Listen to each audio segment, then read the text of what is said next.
Welcome back to another episode of Greenwood's Vanilla Scoops, where Greenwood will find kind of rare and strange maps. Some are old, some are new, but it's just a fun way to discover new maps to play. So your next map is part of a speed map pack back in speed map pack 41, which is quite a while ago.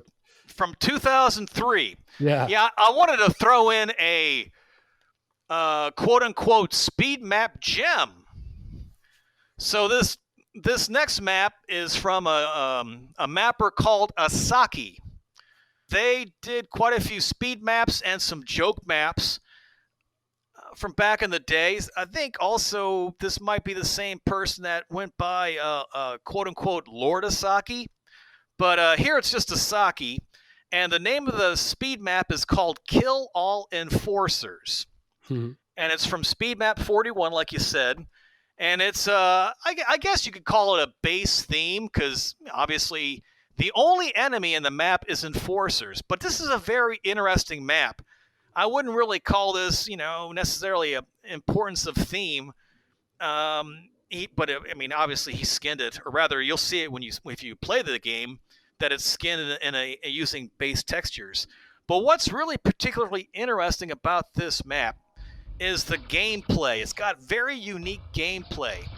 And what you're doing is you're doing a lot of platforming and a lot of grenade lobbing, which you really don't see too often in Quake as a kind of a gameplay gimmick. So what you do is you start off on a platform on the high part of like this silo, this cylindrical shaft type of structure, and you're armed with only a grenade launcher and a limited amount of grenades. I think they gave you like 2 small boxes, kind of bookend on either side of the grenade launcher. And what you got to do is you got to jump on these cross beams, these diagonal cross beams, these girders, basically this networking of girders that go down the silo.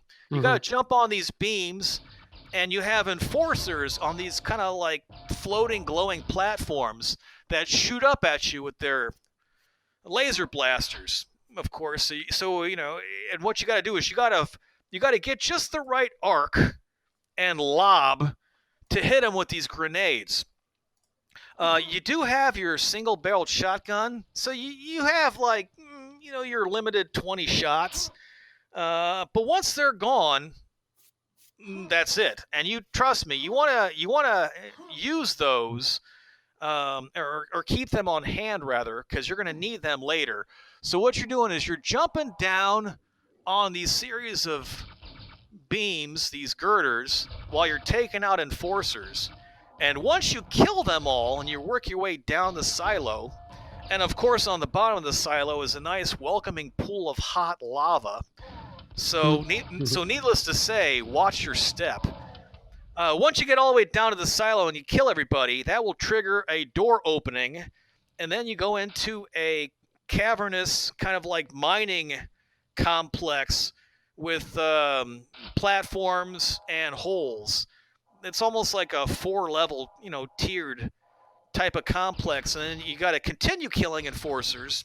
They kind of re-up you on the grenades. So now you're back to grenade lobbing, and now instead of trying to lob your grenades around these girders, now you have this perpendicular structure of beams that you have to kind of work your grenades through. It's almost like, imagine trying to thread a needle with a grenade launcher. So it can be pretty interesting. And then once you kill everybody, there you go. Time to exit. And of course, like always, watch your step, because in some of the holes here and there is also nice welcoming pools of hot lava. If you need to work on your grenade lobbing skills, it's an excellent map to practice that with. But it's also a lot of fun. I did a demo for you, a full playthrough, and it took me probably about 6 or 7 times to get through in one go. Oh wow. because you'll do really well, and then you'll make one little jump, and then splash. You're taking a lava swim, or maybe you run out of grenades, or maybe you're doing awesome, but you take on too many hits. Because I mean, if you get about 2 or 3 enforcers, shooting at you at once, and you get in trouble quickly. Sure. And then when you get into the mining complex area, it's very dark. You've got some very he makes good use of the shadows, and it's simple in concept, but it's fun, and it's got some unique gameplay. I mean, there's a reason why people still play Miss Pac-Man and Tetris, and those aren't exactly visual marvels. But people keep coming back to them because they have it's simple, unique gameplay, yet it's challenging to master. So it's a very unusual and neat map. That's great. Yeah, sometimes those gimmick maps are kind of like when you first start playing them. It's like, oh, is this any fun? But this one sounds awesome. Because like you said, it's one weapon basically, one enemy, but still super creative and very playable. Obviously, if you played it multiple times, it's cool. It's you get a nice sense of satisfaction. You're like, yes, finally. When you get down to the very end, it's pretty much all just beams. So you're and some areas that you can land. So it's like every other spot is ground or a platform. So the last thing you want to do is go through all that, kill everybody, and then just make one misstep and fall into lava right before you get to the exit. Which I think I did that in one playthrough. I'm like, yes, I killed them all, and then splash. No. Yeah, what are you gonna do? It happens. That's it for this episode of Greenwood's Vanilla Scoops. Thanks for hanging in there. We'll see you in the next video.